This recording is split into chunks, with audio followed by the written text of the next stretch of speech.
W5's Stephen Dewar and Chuck Green flew down to Miami this week to see if Muhammad Ali is really the guy he says he is.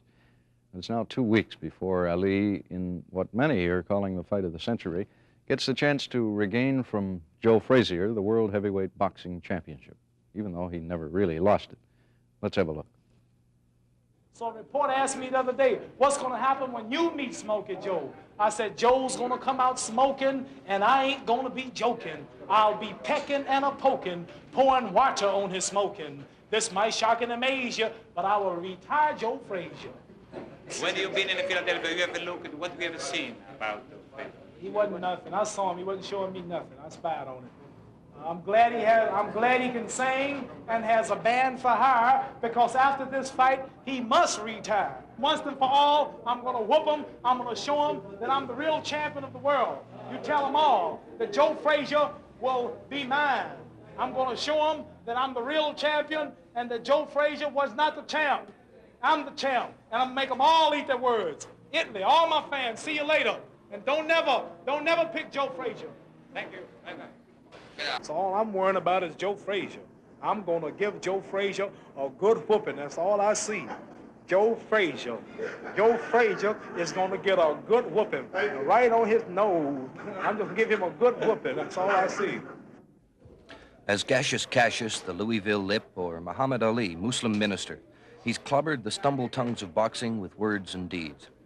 His gimmick saved the fight game by drawing the disillusioned back to fill the houses. But he refused to be defined by his antics. Winning the championship, he challenged the American sporting dream. He became a Muslim, resisted the draft, and changed his name, and spurned commercials. His trainer, Angelo Dundee, helped him develop his first image, and at least tries to be neutral about the second. The era of the silent fighter, the guy that says, my man will do my talking for me, it's gone. They want to hear from the subject. Whose idea was it? Well, we worked on all the gimmicks. I mean, we worked on, at the beginning, I'm a bit of a poet myself, and in fact, at the beginning, I used to correct spelling in his words, but in the day and age we're living now, your athletes are intelligent, your fighters are intelligent, they got high school graduate, educations. I mean, the era of the hungry fighter is gone, because anybody can get a job. Anybody as a fighter today has something special to give. You just can't tell him do that, or that never was like that with him. I could never tell this guy at any time, you go ahead and box 10 rounds. You know what I mean? It just, you don't do that with him, because like anything else, you don't contain atomic energy, you assist it. Oh yeah, he's different completely. He's different than any fighter that I've ever handled. He's different in every way. He's different in the ring and out of the ring. In other words, this is a guy, to me, that will go down in boxing history as the greatest heavyweight of all time. He's not just a fighter. He's a super fighter.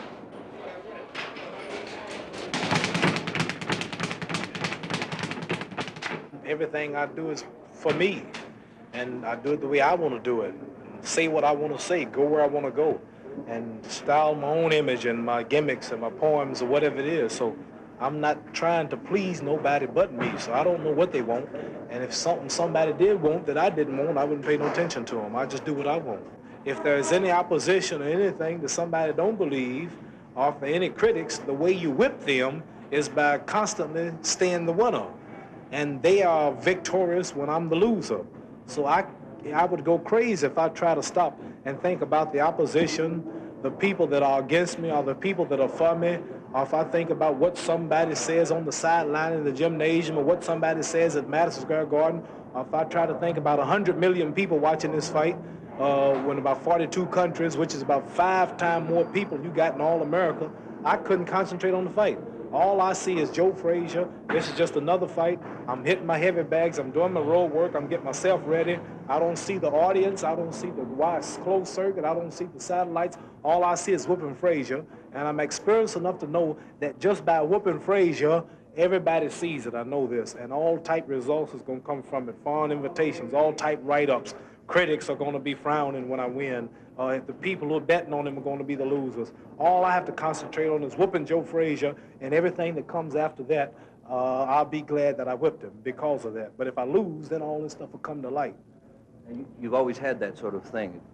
All I concentrate on is whipping my man and knowing that I'm whipping millions with him. I can't even imagine how many I'm whipping, how many at home rooting for me to lose. All I know is whipping him or whip them all, if they are any. If there are none rooting against me, then good. But if he whoops me, then all these people will come to light. Oh, I told you he was a bum. Oh, I knew he was finished. I knew Frazier was the champion. Oh, the big mouth got it. And then I'd be wishing I thought about Joe Frazier, not worried about them. Ladies and gentlemen, your attention, please. The champion is going to work out the first sparring partner, Rufus Brazel from Ohio. Rufus Brazel. Let's give him a big hand.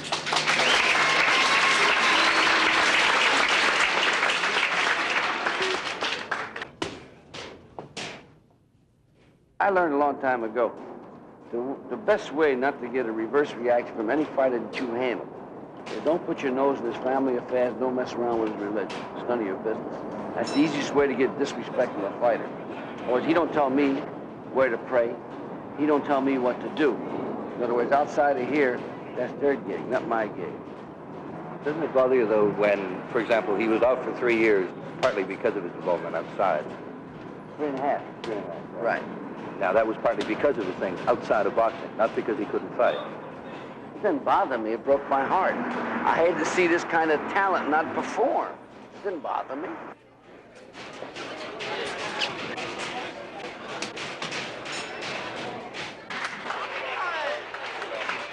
That was Stanford Harris. And now, the champion will box with a young man from California, Bunky Akins. Bunky Akins. Well, my wife don't even go to the fights. She don't like it. The children too young to understand. My daughter's 3 years old. She just now starting to say, Daddy fight, Daddy fight. That's all she knows. Daddy fight, Daddy fight. Are you worried about them, though, as being the children of a very controversial champion? No. I'm not worried at all. I rely on God, Allah. So I'm a religious man, too, you know.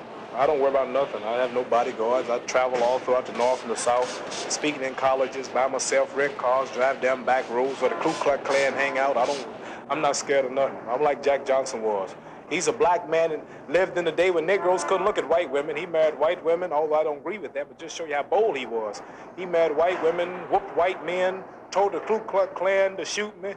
They told Jack Johnson, if you knock this white man out, we're going to shoot you in the ring. And everybody was scared. Way back when there wasn't no Muslims or no Black Panthers. He was a bad black man. See, so I'm like Jack Johnson. I'm crazy. I don't care. When you go around, you have guards, too, don't you? Guards. Do I have guards? No. No, I have helpers, fellows driving me around and assistant trainers and sparring partners. But guards for what? What I need guards for? They can't guard presidents. If somebody wants you, they're going to get you. I'd run into no hostility, even during the draft pressure. And when they first heard my religion, Black Muslims, as they call it, even when the stuff was at the worst controversy, I'd walk the streets every day when the headlines are the worst and never ran up to one person that caused any violence or talked to me bad in my face. I read a write-up or two, or you hear people on radio shows where I face them every day, all races, all parts of the country, and I run into no hostility. Even when it's all over now, all the pressure's over. But I'm talking about when it was at its worst, I never ran into nothing. Not one person came up and had the nerve to raise a hand in my face. The people are with me, the masses, black and white, are with me. They all stood up for me. That's why I had to come back. Joe Frazier's last fight drew 4,000 people in a 15,000-seat arena. I drew more people in training, most of them white people. And I'm not no leader, no symbol, unless somebody make me that in their own heart. I don't know how people look at me, but I'm not no symbol. What I'm trying to say is, didn't they use the controversy over your religion, over your concern about the racial problems in this country, your concern about the war, to make you, with a prominent name, into something, you know, that you perhaps never wanted it to be? I was pressured by certain people because of my beliefs, and by me taking a stand and not weakening, made me more popular and liked with the masses of the people who have been oppressed. And people who have also suffered affliction because of the race and the belief have identified with me, which don't follow boxing, which made more boxing fans. Hey, boy, I don't want no. When you say the masses of the press, do you mean white, black, everybody? Everybody, everybody, the average common worker. You refer to yourself as a man of destiny. a couple of times before. What kind of destiny? Why do you say that? Everybody has a purpose in life. Everybody has a destiny. And the knowledge of that destiny enables one to fulfill it. See, so everything was put here for purpose. Ants, buzzards, trees, and it's the knowing of that purpose that enables every man to fulfill it. And life begins when a person realizes his purpose in life. Very few people know how to go about finding what's the best purpose in their life that they should try to fulfill. And mine was just to be the world heavyweight champion, and then also not only being the champion, but keeping my dignity, my pride, and my manhood, not Uncle Tom, as they say, selling out my people just for the white man's dollar. So this is my purpose, to go down as the first one, just about to go all out and all the way, and being clean with the sport, and not representing nothing like tobacco and whiskey and various commercials, and staying with my people, and representing everybody, and at the same time, not disowning my own, marrying my own kind, and socializing with my own kind. But I belong to the world as far as being the champion, but I let it be known that I am black, and I will always be black and with black, even if I mean give up all the money and everything that I can be offered from boxing. You gonna fight tonight? Yeah. Better come back with a victory. Where at? Where at?